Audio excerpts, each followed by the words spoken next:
नमस्कार मंडळी, Saurabh government update या चॅनलवर आपलं सहर्ष स्वागत आहे.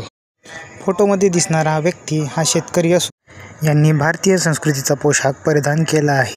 चित्रपट बघण्यासाठी आलेल्या या पिता पुत्रांना मॉलमध्ये प्रवेश नाकारण्यात आला. त्याचं कारण म्हणजे धोतर परिधान करून आलेले हे म्हातारे व्यक्ती. कपड्यांवरून मॉलमध्ये प्रवेश नाकारणे हे अत्यंत चुकीची बाब आहे. भारतामध्ये धोतर घातल्यामुळे मॉलमध्ये शेतकऱ्याला प्रवेश नाकारले गेले.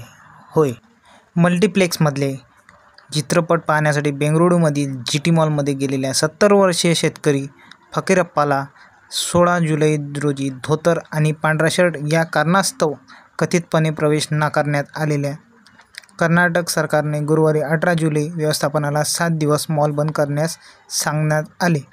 बंगळुरू शहरातील मागणे मेन रोडवर असलेल्या GT मॉलमध्ये 16 जुलै रोजी सायंकाळी 6 वाजताच्या सुमारास ही घटना घडली. मॉलमध्ये शेतकऱ्याला प्रवेश नाकारल्याबद्दल सरकार या मॉलवर कठोर कारवाई करेल आणि 7 दिवस बंद ठेवण्याचे आदेश देण्यात येतील, असे नगरविकास मंत्री बिराटी सुरेश यांनी विधानसभेत सांगितले आहे. माजी पंतप्रधान HD देवेगौडा जे सुद्धा धोतर घालतात त्यांना प्रवेश करण्यापासून मॉल थांबेल का?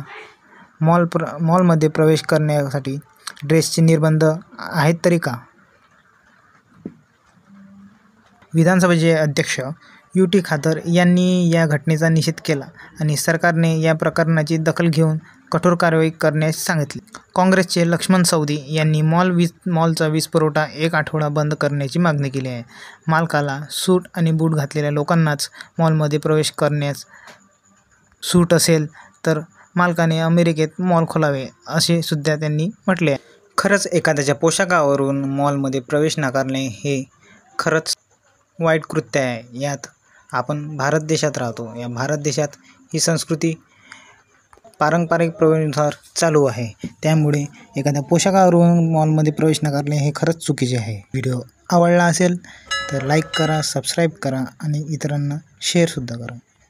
नमस्कार.